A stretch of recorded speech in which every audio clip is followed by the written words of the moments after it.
help destroy my trust in humanity? I put you on the news. Once upon a time, I almost 49F had an extremely close friend, Mindy. Hell, she was not just my friend, she was like a sister. We met in grade school. She pursued my friendship, always trying to sit next to me, always wanting to talk. Over the years, we would spend lots of time at each other's houses, but by the time we were 19, my house was our meeting place because she had extremely bad family trouble. My parents kind of informally took her in because they sympathized with her situation.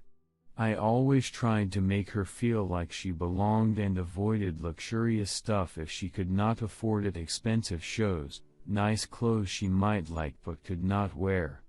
Other times, I just gave her some stuff from my closet. She was nice, outspoken, and made me feel like I had the most loyal friend on the planet. The years go by. I'm fresh out of college and got a nice job. Mindy's life has improved. She had her own place and 9-to-5 very reliable job. By then, we had a group of friends. All young professionals trying to make our way. I remember that time in my life as bittersweet. We would often reminisce of our college days, and, because this happened in the 90s, there were no social networks, no texting. If you wanted to get in touch, you had to exchange phone numbers or emails. Now it's fairly easier. So exchanging old stories glued us together as we wondered how things worked out for friends we may never see again. Gatherings and get-togethers happened in my apartment. I loved that place. It was spacious, still half empty because I was careful not to throw too much money into decoration. Around those days, Mindy began to look sickly and quite not herself. I was worried and loved her to death. She had been there for me. Especially when my fiancé broke up with me for no reason. I guess we now call it ghosting. He was the first man I ever truly loved. I was never able to get him to express his love like I did, but I accepted him for who he was. He had some cold stages which I effed me wanting, but I thought I could manage. Basically, I was settling for being breadcrumbled. He was gorgeous, successful, and protective. So when he proposed, I was on cloud 9 and decided to ignore the negatives. I had saved a lot of money for our wedding. To be fair, he did the same in a separate banking account. Things came to an end when all of a sudden, he broke up with me. He told me he did not want to get married and did not love me nor wanted any type of relationship. He let me keep the money from our joint account plus some of his things at the apartment: workout bench, clothing, pretty much everything. This had a bad effect on me. I felt like he despised me and wanted to cut ties no matter the cost. Invitations had not been issued, so calling off the engagement was not such an ordeal. Mindy was there for me, listening to my pain, my rants and endless sobbing. I lost so much weight I was embarrassed to be seen out on the street. She had a boyfriend, George, and he was awesome about letting me crash at their place whenever anguish and pain hit me hard. They both cut ties with my ex. I had made so many life-altering decisions for him only to be left in the dark. Mindy and George sat me down and disclosed that my ex was seeing someone else. I remember the shock and emotional pain. My heart was racing and I ran to the bathroom because the bad news made me throw up. I never understood how my ex treated me like that. Those Christmas were so bad. I would sit in my living room staring at the wall. Mindy and George helped me set up a very 90s posh concept Christmas tree to cheer me up. Only white lights, a few golden ornaments and natural pine. I was so depressed the tree stayed put until next spring. By summer, Mindy broke some devastating news. She was terminally ill. I was so angry. She didn't deserve this. Her diagnosis was grim. So bad, that George proposed earlier than he had planned because he wanted to live in the moment. She had always dreamed of a huge wedding. It was her obsession. We would go into bridal shops and try as many dresses as possible when we were teenagers. The wedding of her dreams was now out of the question. Her family would not pitch in. She'd left their home on very bad terms and George could not pay it on his own. George was now barely out of medical school and up to his neck in debt. I decided to pay for her wedding. It would be a small event, but I would make sure the decorations and her dress were as dreamy as she had always wanted. I still had the money I had saved for my wedding, and as financially risky or stupid as it may have sounded back then, I was sure those final days with Mindy would be worth gold when she was gone. Her illness made me realize there are worse things in this life other than being unceremoniously dumped by my ex. I threw myself into it. I was also happy and hopeful, as Mindy was able to go to her chemo sessions by herself without becoming too sick.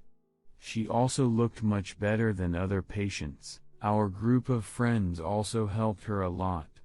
There was not a day when someone would not bring her groceries or help pay for a random utility bill as she was now out of work. I had initially offered to help her set up a better health insurance plan, but she declined pay attention to this. More on this later. So I decided not to intrude and give her the fairy tale wedding, or as close to it that I could, that she wanted. She had picked a nice rental dress and tiara. The florist was to accommodate her taste and create an indoor garden. The venue would be my apartment. The baker had been retained for a 6-tier wedding cake. There would be 35 people. With tables, an aisle and a musician to play some music. We could not do the loud disc jockey thing. Now, back to the insurance issue. My first job was as a junior sales executive for a health insurance company.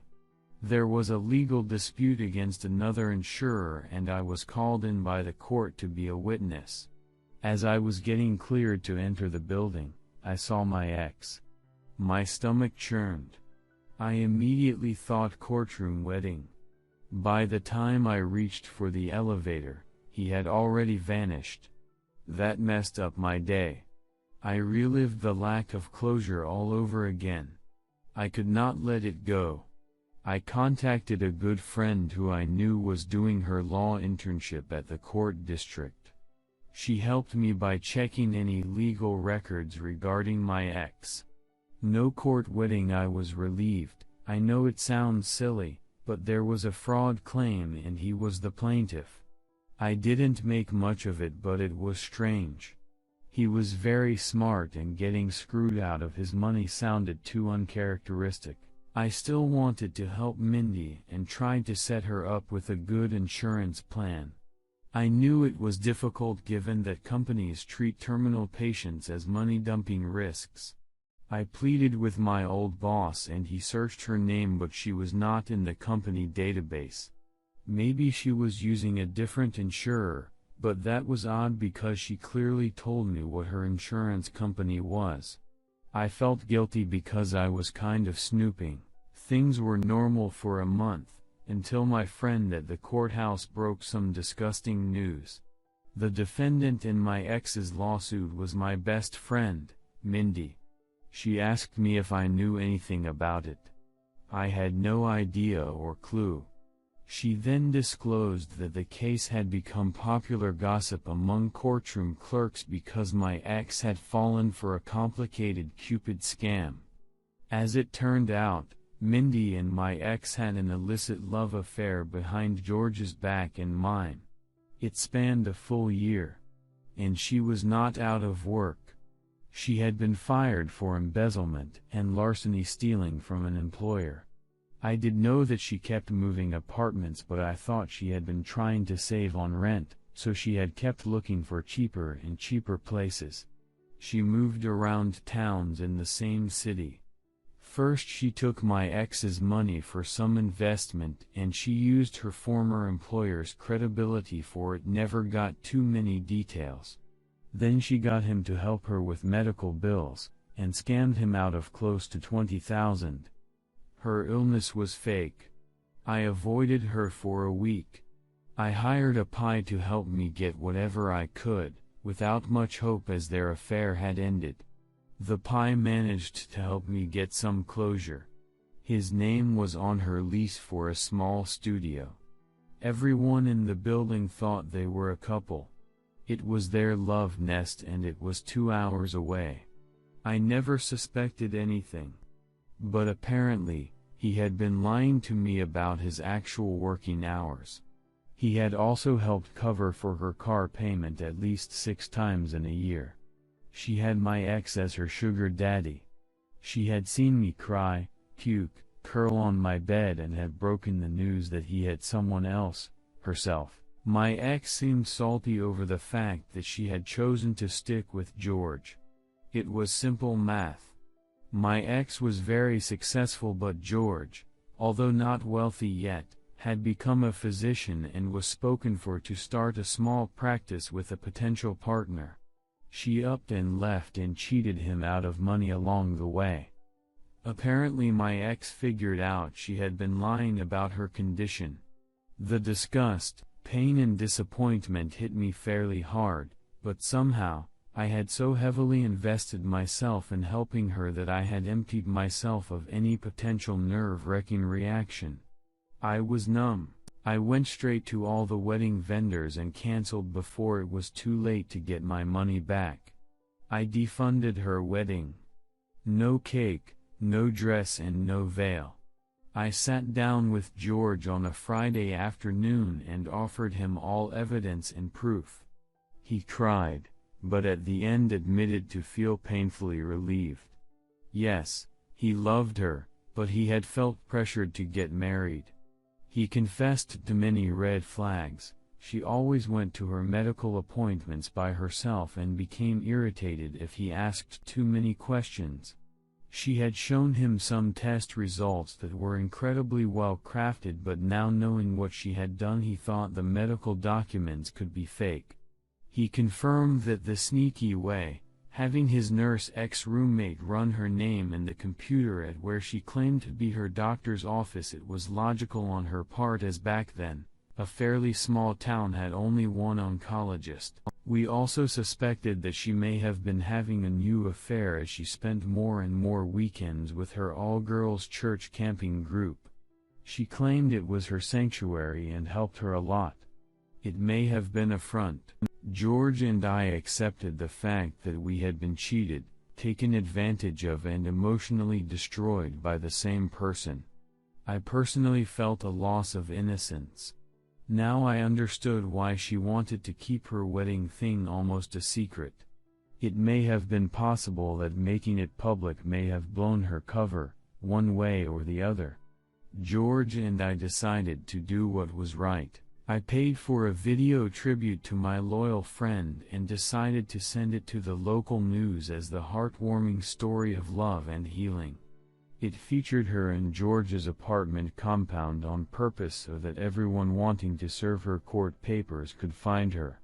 I did not want to see her and I made up excuses, but George had a hard time feigning happiness once she had returned from her camping trip. It was an agonizing week. The news weren't showing our positive note yet and we were sick with the waiting. It all blew up on Tuesday morning. The news channel enthusiastically showcased our story with a collage and lots of information about her and how she was about to get married and had almost already beaten cancer. Dozens of ill-spoken haters popped from out of nowhere. As it turns out, this had been her second illness story. I never knew someone so close to me could lead such a scummy double life. My ex went straight to the channel and was interviewed. Oh man. It was pathetic. He poured his heart out about how crazy in love he had been and how she had only used him. I think by then he did not care if all our friends and families found out what he had done. George confronted her with all the information. She denied it, then said it was a lapse of bad judgment. She moved out without too much drama. It took George over a decade to forgive himself for allowing someone to make him look so stupid as a person and as a physician. She left me some voicemails with lots of excuses. I picked the phone only once and told her I had defunded and pulverized her wedding and that it was me who told George what was going on. I used a leveled voice to tell her to never call me again unless she wanted to find out how far I would go to see her pay for her unlawful actions. I cried immediately after I hung up. It was so surreal. George and I slowly found normality. But it took some time. He dated a couple of girls here and there but was not ready. I myself became shut down. She avoided jail I don't know how, even when our mutual friends filed petty claims for all the money they invested buying her stuff while she carried on her false pretenses. Eventually, I used the wedding money to partner with George and we opened a small clinic. Best decision ever. Over the years, George and I became best friends and grew closer. We got married some years ago and are proud parents to a happy family. Fun fact, I got a FB message from her 7 years ago. She began very sweetly but then proceeded to blame me and accused her of stealing her man and her life. I blocked her. Fun fact 2, I ran into my ex in 2001. He apologized profusely. I accepted his apology and told him it all worked out as I now have a life with someone who truly deserves me. Back then George and I had begun dating. Fun fact 3, Mindy avoided doing time for her deeds back then, but was prosecuted for setting up crowdfunding for a fake cause and stealing from an elderly person. Edit, thanks to all of you who have shown so much love and support. I had no idea this would gather so much attention. To the kind person who reached out thinking I'm depressed, thanks but I'm not. This was way long ago pre-1997. Mindy has become a common joke between me and my husband. Every time we do something crappy to each other, we use her name. Like when he eats my ice cream or when I forget to get gas. We go really? Mindy? Or whenever we catch someone in a lie. It's all good. I hope Her Highness doesn't mind us using her name in vain if she ever finds out. Redditor's reactions. Redditor 1, sounds like Mindy should run for office. She checks all the right boxes. Seriously though, well played. And congrats on finding the happiness you deserve. Redditor 2, I wonder if her home life was really that bad or if she was feeding you lies from the beginning.